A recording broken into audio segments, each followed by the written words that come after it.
안녕하세요. 저는 누구도 원치 않았던 아이로 태어났습니다. 아빠가 누군지도 몰랐고, 어릴 땐 그게 이상한지도 몰랐어요. 엄마는 제게 늘 다정했고, 뭘 먹을 땐 자기 입에 넣지 않아도 제 입엔 꼭 넣어줬어요. 그래서 저는 그냥 그게 세상이라고 믿고 컸죠. 근데요, 그런 엄마의 웃음 속엔 슬픔이 늘 숨어 있었더라고요. 어릴 땐 몰랐는데 나이 들고 돌아보니 그게 보여요. 제가 태어나던 날, 엄마는 기뻐했을까요? 전 아니라고 생각해요. 적어도 마음 깊은 곳까지 웃고 있진 않았을 거예요. 우린 그렇게 살았어요. 형편은 좋지 않았지만 엄마는 옷을 참 예쁘게 고치셨어요. 동네 수선집 중에선 단연 최고였죠. 단골들도 많았고요. 사람들은 늘 그러더군요. 아이고, 혼자 애 키우면서 이리 곱게 웃을 수가 있나. 엄마는 웃었지만 그 말들이 더 아프게 들렸을지도 몰라요. 세상은 혼자 아이 키우는 여자를 늘 부러움과 멸시 사이 어딘가에서 대했으니까요. 친구들은 제게 아빠가 없다는 걸 알면서도 쉽게 놀리지 않았어요. 엄마 때문이었죠. 동네에서 통하는 손맛, 인심, 사람들과의 관계. 그 모든 걸 엄마가 만들었어요. 저도 그런 엄마가 자랑스러웠고요. 그래서 그 시절은 가난했지만 따뜻했어요.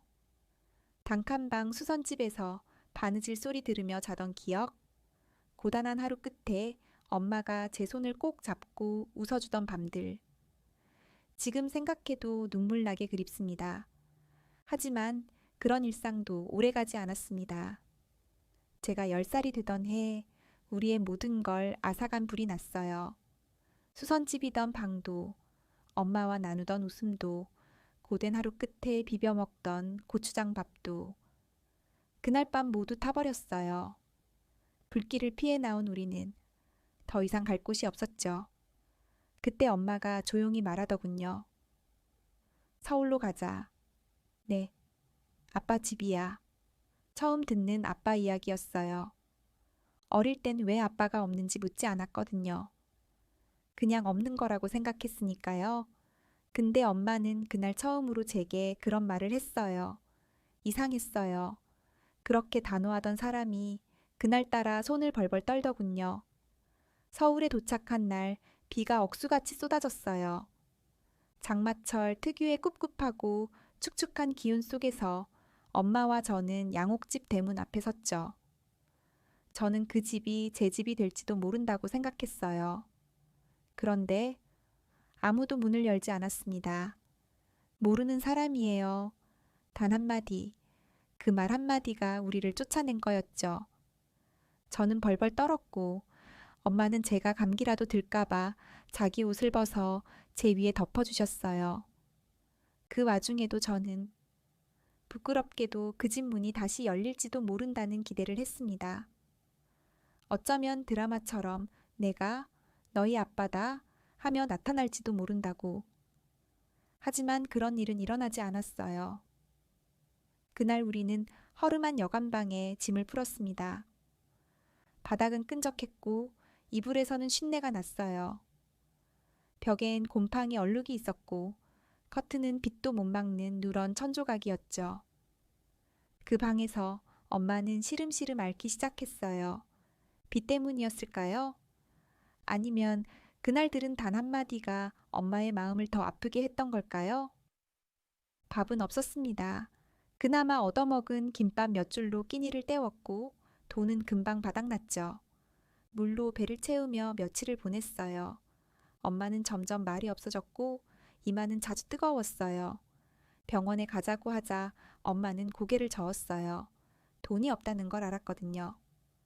저는 너무 어렸고 엄마는 너무 지쳐 있었죠. 밤이 깊어가면 엄마는 자주 울었어요. 이불을 뒤집어 쓰고 몰래 우는 줄 알았지만 저는 들었어요. 엄마의 흐느낌을. 그때 저는 마음속으로 다짐했죠. 언젠가 꼭 엄마를 웃게 만들겠다고. 그런 날이 반드시 오게 하겠다고요. 그런데 그날은 결국 오지 않았어요. 엄마는 더 이상 예전처럼 활기차지 않았습니다. 손에 익었던 바느질조차 손이 떨려서 못하게 되었고 여관비도 밀리기 시작했어요. 이웃도 동네도 아무도 우리를 도와주지 않았어요. 여긴 낯선 도시였으니까요. 엄마는 병들어가고 있었고 저는 점점 세상에 대한 두려움만 커졌습니다. 얼마나 지났을까요? 배고픔에 지쳐 잠이 들었던 그날 밤.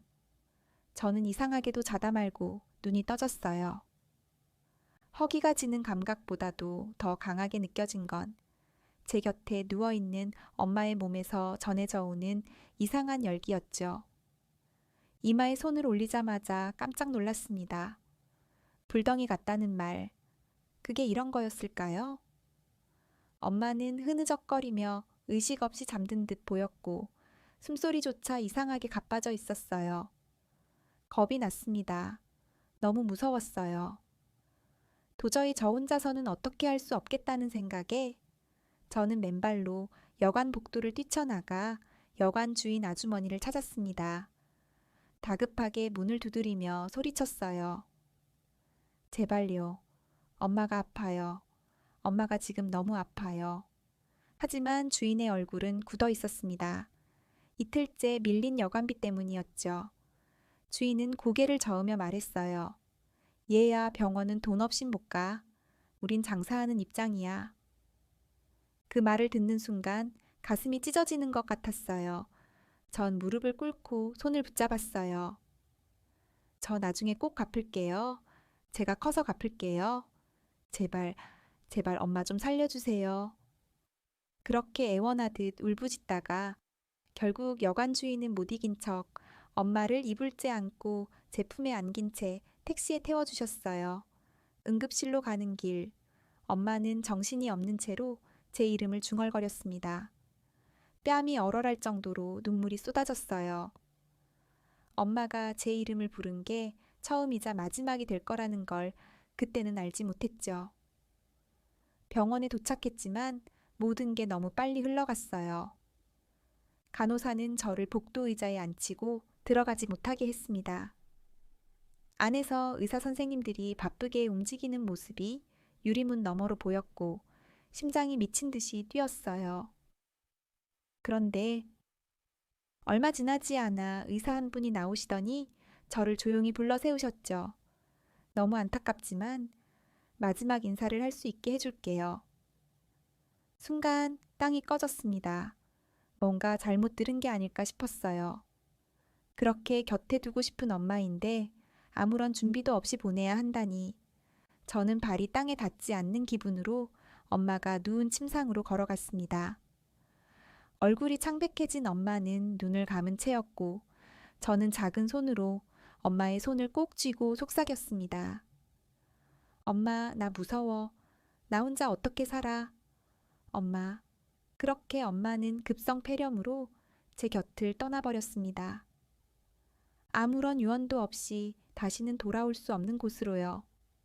그날 이후로 세상은 전혀 달라졌습니다. 저는 갑자기 고아가 되었고 아무도 제가 어디로 가야 할지 말해주지 않았습니다. 고향에서 몇몇 이웃분들이 올라오셔서 조촐하게 장례를 치러주셨고 그 자리에서 저는 충격적인 사실을 들었습니다. 엄마는 가정이 있는 남자, 즉 유부남과의 사이에서 저를 낳은 거였대요. 그 남자는 엄마와 사랑에 빠졌지만 결국 가족을 버릴 용기는 없었던 사람이었고 결혼식을 앞두고 엄마를 데리고 며칠 사라졌대요. 그런데 그게 끝이었죠.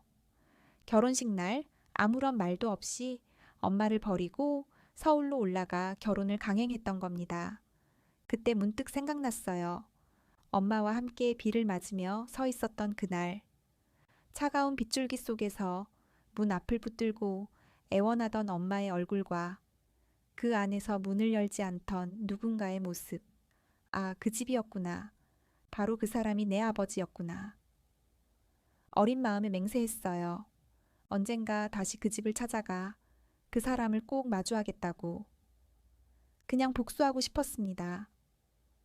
왜 우리 엄마를 그렇게 만들었는지, 왜 나는 세상에 태어나지도 말았어야 할 존재처럼 살아야 하는지 따지고 싶었습니다. 그렇게 전 보육원에 들어갔고 그곳에서 악착같이 공부를 시작했어요. 할 수 있는 건 그거밖에 없었거든요. 시간이 조금씩 흘러 중학교에 입학하게 되었고 제법 체격도 커지고 머리도 굵어졌지만 여전히 전 세상에서 가장 외로운 아이였습니다. 친구들은 부모 없이 자란 저를 멀리했어요. 특히나 아빠가 누군지도 모른다더라는 말이 떠돌고부터는 다가오는 이도 없었죠. 저는 무조건 참기로 했습니다. 이제 곧 그 사람을 만나러 갈 날이 오니까요. 중학교 1학년 가을. 오래전 엄마가 썼던 메모지를 뒤져가며 어렵게 수소문했고 그 주소로 다시 찾아갔습니다. 다행히 아직 그 집에 살고 있었고 저는 떨리는 다리를 애써 다잡으며 문 앞에 섰습니다. 이제 이야기는 그 집 앞에서 다시 시작됩니다. 그날은 구름 한 점 없이 맑았어요. 아니, 적어도 제겐 그렇게 보였던 것 같아요. 한참을 망설이다가 결국 그 집 초인종을 눌렀을 때 제 심장은 미친 듯이 뛰고 있었죠. 아버지는 문을 열고 나와 잠시 당황한 표정을 짓더니 제 얼굴을 몇 번 훑어보고는 조심스럽게 물었어요. 너 혹시 그때 그 아이니? 전 눈물이 터지기 직전의 목소리로 그렇다고 했어요. 맞아요. 엄마 기억나시죠? 수선집 하던 그 사람 딸이에요. 이젠 세상에 저 혼자 남았어요. 어머니는 돌아가셨어요. 그렇게 얘기하는데 목이 메어서 말끝을 흐리고 말았죠. 잠시 침묵이 흘렀고 아버지는 제 손을 조용히 잡으셨어요. 그래, 얼마나 고생했니? 일단 들어와. 앞으로 우리 집에서 같이 지내자. 그 말에 저는 정말이지 세상이 다시 제게 등을 돌리지 않았다고 믿고 싶었습니다. 엄마가 돌아가시고 처음으로 누군가 제게 따뜻한 손을 내밀어준 순간이었으니까요. 하지만 기쁨도 잠시였어요. 아버지가 출근하고 나면 집안의 분위기는 완전히 달라졌습니다. 새엄마는 저를 보는 눈빛부터가 달랐고 제 또래의 이복 여동생은 이유도 없이 저를 미워했어요. 그 아이는 겉으론 천사 같은 미소를 짓지만 뒤에선 제 일기장을 들춰보고 제 책과 옷을 몰래 찢어버렸습니다. 처음엔 실수겠지 생각했어요. 낯선 사람이니 경계하는 걸 거라고. 시간이 지나면 나아지겠지 하고 넘기려 했죠. 하지만 날이 갈수록 상황은 더 심각해졌습니다. 새엄마는 일부러 제 밥을 챙겨주지 않았고 심지어 냉장고에 손대면 몰래 CCTV로 녹화까지 해뒀더라고요. 그걸 근거로 아버지에게는 제가 도둑질을 한다고 집안 물건에 손을 댄다고 험담했어요. 아버지 앞에서는 저는 아무 말도 못했어요. 겁도 나고 무엇보다 아버지가 또 저를 내칠까봐 무서웠거든요. 그렇게 며칠, 몇 달을 참고 살다 보니 몸이 쇠약해지고 얼굴은 늘 푸석했고 어두운 방구석에서 웅크리고 자는 게 일상이 됐습니다. 보육원에서보다 더 외롭고 힘든 시간이었어요. 그러던 어느 날 정말이지 모든 걸 포기하고 싶던 순간에 담임 선생님이 제 얼굴을 보고는 말을 걸어주셨어요. 요즘 너 왜 그렇게 야위었니? 무슨 일 있어? 그 순간 눈물이 왈칵 쏟아져 나왔고 저는 그동안 있었던 일을 조심스럽게 털어놨어요. 선생님은 조용히 고개를 끄덕이시고 며칠 후엔 저를 교회에서 운영하는 쉼터로 데려가셨어요. 그곳은 작지만 포근했고 따뜻한 밥과 정이 있었죠. 거기서 저는 다시 꿈을 꾸게 되었어요. 늦은 밤 야간 자율학습을 끝내고 돌아오면 한 방에 여러 명이 누운 작은 공간이지만 웃음이 있었고 언니들은 저에게 수학을 알려주고 오빠들은 과학 문제를 같이 풀어줬어요. 저는 그 따뜻함에 익숙해질수록 더 악착같이 공부했어요. 언젠가 나도 내 이름 석자를 내세우며 살아갈 수 있기를 바라면서요. 결국 저는 과학고등학교에 합격했습니다. 발표 날 벽보에 제 이름이 올라온 걸 보고는 진짜 눈물이 쏟아졌어요. 드디어 나도 해냈구나. 나도 할 수 있구나. 그렇게 저는 전교 1등, 전국 상위 0.1%의 학생이 되었고 세상은 조금씩 저를 인정하기 시작했죠. 그러던 어느 날 연락이 없던 아버지에게서 연락이 왔어요. 핸드폰 화면에 찍힌 그 이름을 보자마자 가슴이 철렁 내려앉았어요. 그리고 전화를 받았을 때 아버지의 목소리는 무겁고 낯설었죠. 우리 잠깐 볼 수 있을까? 그 한마디에 다시 한번 제 인생은 흔들리기 시작했습니다. 왜 날 버리듯 보내놓고 이제 와서 나에게 연락을 했을까? 의아하기도 했고 솔직히 말해 싫었습니다. 한참을 고민했어요. 아버지라는 사람은 지금까지 내 삶에 단 한 번도 가족이라는 이름으로 존재한 적이 없었잖아요. 그런데 이제 와서 갑자기 웬 연락일까? 무슨 일이 아니고서야 이럴 리 없다는 생각이 먼저 들었습니다. 그리고 전화를 통해 들려오는 아버지의 이야기, 그건 너무도 충격적이었죠. 아버지는 지금 췌장암 2기로 투병 중이셨습니다. 그것도 이미 병세가 많이 진행된 상태로 병원에서는 몇 달 안 남았다는 이야기를 했다고 하시더군요. 사실 저는 그 순간에도 감정이 복잡했습니다.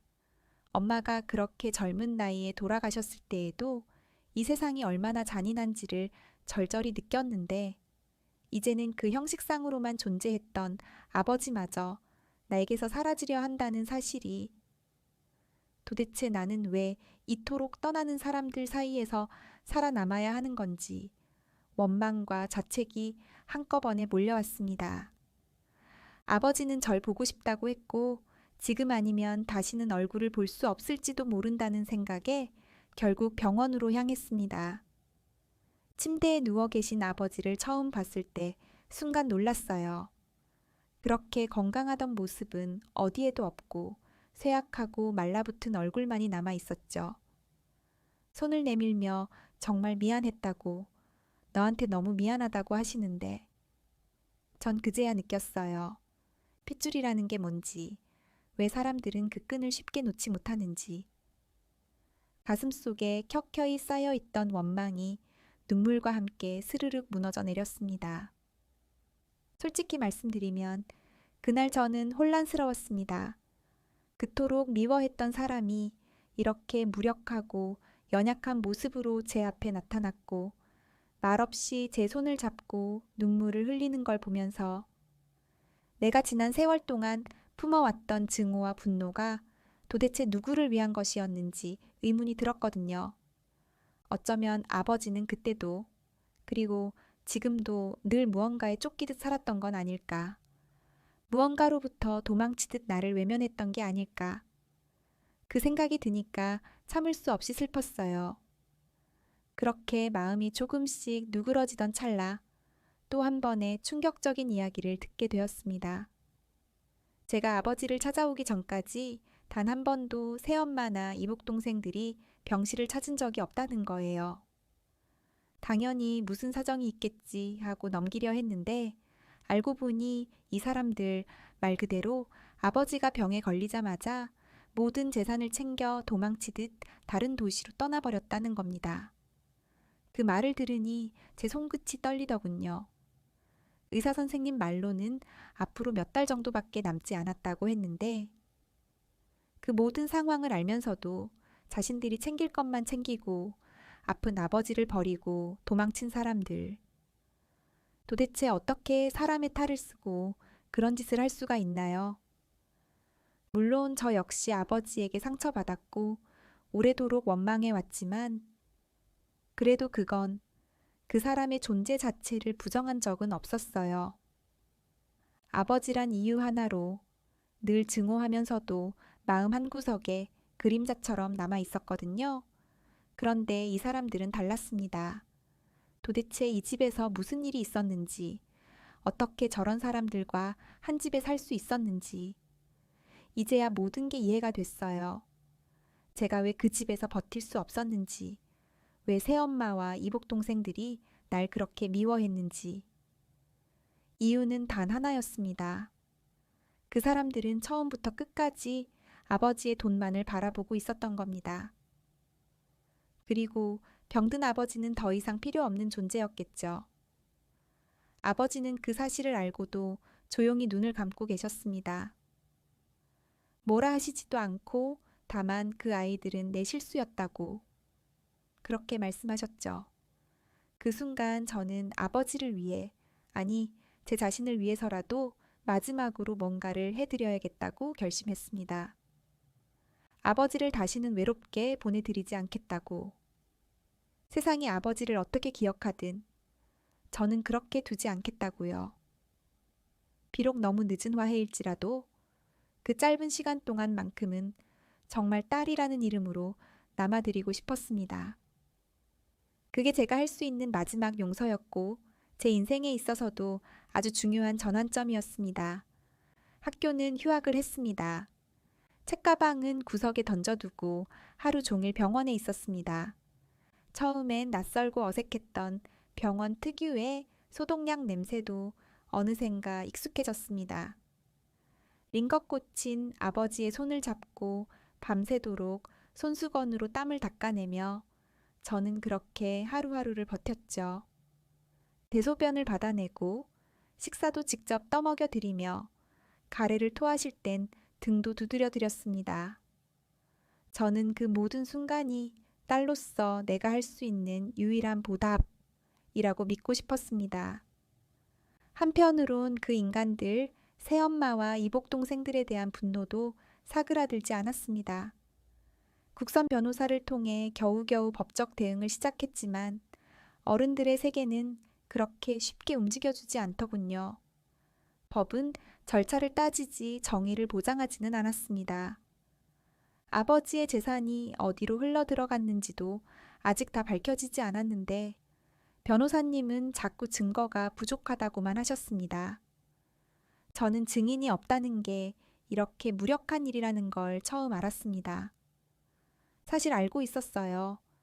이 모든 게 고작 17, 아직 미성년자인 제 힘으로는 감당할 수 없는 일이라는 걸요. 그런데도 그때의 저는요. 정말이지 인생을 걸고 발버둥 쳤습니다.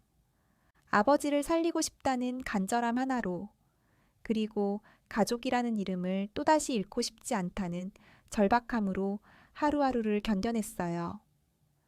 아버지는 날이 갈수록 눈에 띄게 야위어 갔습니다. 처음엔 죽을 만큼 힘들어도 꼭 낫고 싶다고 하셨지만 어느 날부턴가 눈빛이 달라졌어요. 포기와 체념이 서려 있는 눈.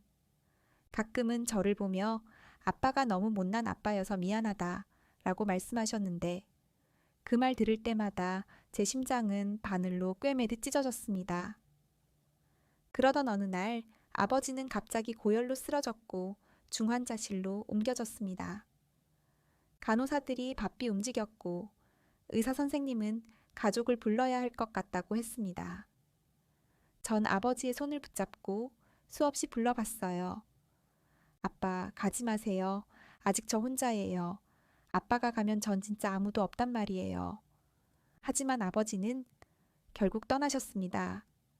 침대 위에 아무 말도 남기지 못한 채로 조용히 숨을 거두셨어요. 저를 세상에 보내준 엄마, 그리고 유일하게 이름을 부를 수 있었던 아빠. 두 사람 모두 이제는 이 세상에 없다는 사실이 머리로는 이해되는데 마음은 받아들이지 못했습니다. 아버지를 떠나보낸 후 저는 말 그대로 무너졌습니다. 마음속 무언가가 송두리째 뽑혀나간 기분이었고 그 이후로는 아무것도 할 수 없었습니다. 책을 펴는 건 고사하고 숨을 쉬는 것조차 버거웠습니다. 하루하루가 나락이었고 이유 없는 눈물이 흐르곤 했습니다. 고시원 좁은 방에 웅크리고 앉아 밤마다 울다 지쳐 잠들곤 했어요. 눈을 떠도 밤이고 다시 감아도 밤. 그런 날들이 반복되니 시간이 흐른다는 개념조차 흐릿해졌습니다. 밥은커녕 물 한 모금 넘기기도 어려웠습니다. 간신히 밖으로 나가봐야 사람들의 말소리와 웃음소리가 날 더욱 조급하게 만들었고 세상 모두가 나만 빼고 행복한 것 같았습니다. 전부 내 잘못인 것 같았고, 누굴 탓할 수 있는 마음도 없었어요. 제가 부족해서 부모를 잃은 것만 같았고, 사랑받을 자격도 없는 사람이라는 생각만 들었습니다. 그렇게 지내다 보니 몸도 견디지 못했습니다. 식사도 제대로 못하고 감정 기복이 극심하던 어느 날, 숨을 쉴 때마다 폐가 찢어지는 듯한 통증이 느껴졌어요. 병원을 찾아갔더니 의사는 차분한 얼굴로 말하더군요. 폐결핵입니다. 많이 진행된 상태라 입원이 필요합니다. 그 말에 멍해졌습니다. 도대체 나는 얼마나 더 망가져야 하는 걸까?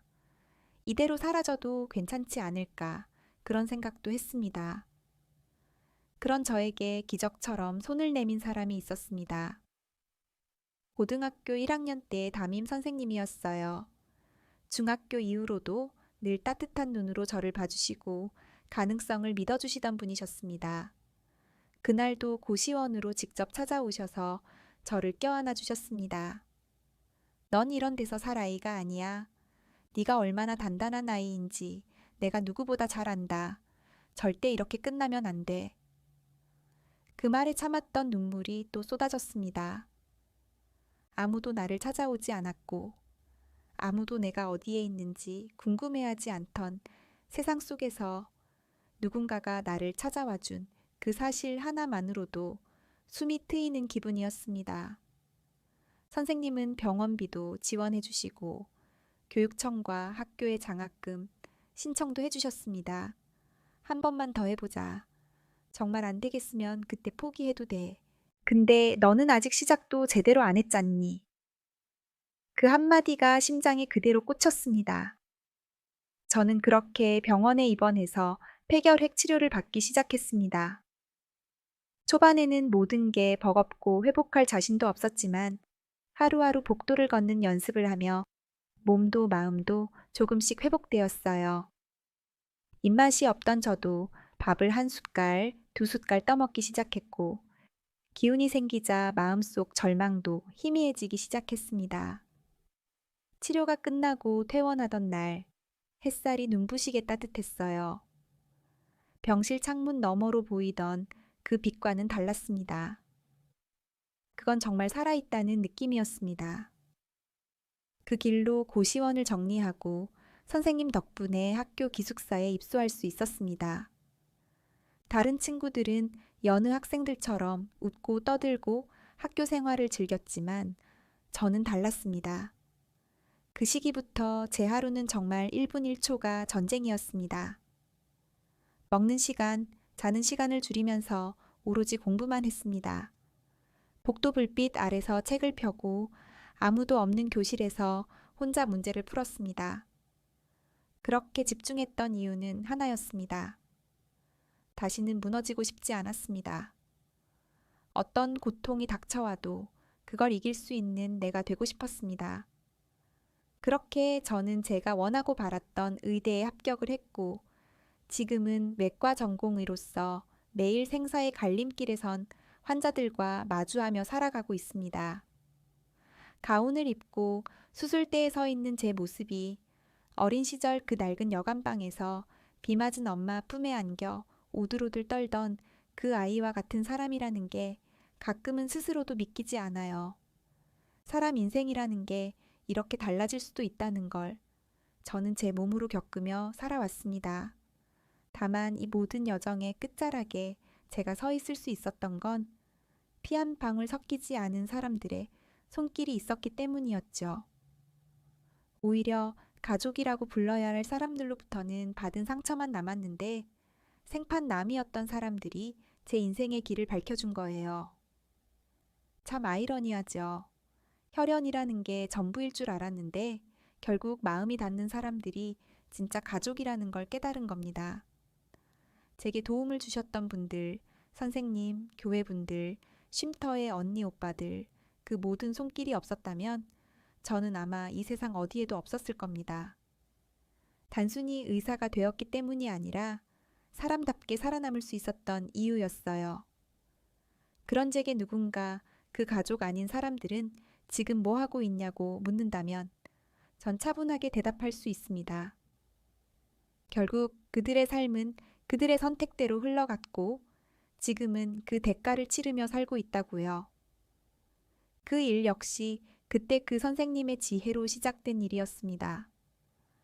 아버지의 재산을 몽땅 챙겨 떠났던 그 사람들, 그 재산 일부를 되찾기 위해 저는 법적 절차를 밟았습니다. 물론 모든 걸 되돌리지는 못했지만 제 몫은 찾아왔죠. 사람들은 말합니다. 아무리 그래도 자식인데 다 주지 그랬냐고. 하지만 제게 그들은 가족이 아닙니다. 아버지를 병든 채로 내팽개치고 그저 돈만 남긴 그들이 무슨 자격으로 자식이라 불릴 수 있을까요? 저는 그 돈을 받고 가장 먼저 한 일이 있었습니다. 엄마와 아버지 두 분의 유고를 한 곳에 함께 모신 것입니다. 아버지가 원했는지는 모르지만 저는 엄마라면 그걸 바라셨을 거라고 믿었습니다. 혼자서 외롭게 생을 마감하신 엄마에게 이제라도 누군가 옆에 있어 드리고 싶었던 거예요. 그리고 얼마 지나지 않아 연락이 오기 시작했습니다. 새엄마라 불리던 여자와 그 이복 동생. 어처구니없게도 저에게 도와달라고 하더군요. 한때 아버지의 재산을 챙겨 달아났던 그들이 이제는 다 잃고 기초수급자로 살면서 저의 경제력을 듣고 다시 접근하려는 겁니다. 참 우습죠. 자신들이 한 짓은 까맣게 잊고 제가 손 내밀어 주기만을 바란다는 게 마음 한켠에서는 치가 떨리지만 이상하게도 이제는 그런 사람들에게 더는 정을 쏟을 이유조차 느끼지 못합니다. 그냥 그렇게 살다 가게 두는 게 그들에겐 가장 큰 벌일지도 모르겠다는 생각이 들었거든요. 제가 복수하지 않아도 세상이 벌을 내릴 때가 있다는 걸 그들을 보며 배웠습니다. 지금 저는 열심히 살아가고 있습니다. 하루하루를 성실하게 누구보다 뜨겁게 살아갑니다. 이유요? 저처럼 태어나자마자 비극의 한복판에 내던져진 아이들이 여전히 어딘가에서 울고 있기 때문이에요. 그 아이들에게 저는 작은 빛이 되어주고 싶습니다. 단 한 줄기라도 희망이라는 게 세상 어딘가에 존재한다는 걸 보여주고 싶습니다. 그래서 더 열심히 살아야 하고 더 많은 걸 배워야 해요. 돈도 명예도 그 모든 건 그 아이들에게 손 내밀 수 있는 도구일 뿐이에요. 혹시 지금 이 글을 읽고 있는 당신이 있다면, 지금 삶이 너무 고단해서 주저앉고 싶은 순간이 온다면 꼭 기억해 주세요. 부모에게조차 버림받았다고 해서 당신이 쓸모없는 존재는 아니라는 걸요. 그건 당신 인생의 시작일 뿐이지 끝은 아닙니다. 절대요. 제 이야기를 여기까지 읽어주셔서 감사합니다. 정말 고맙습니다.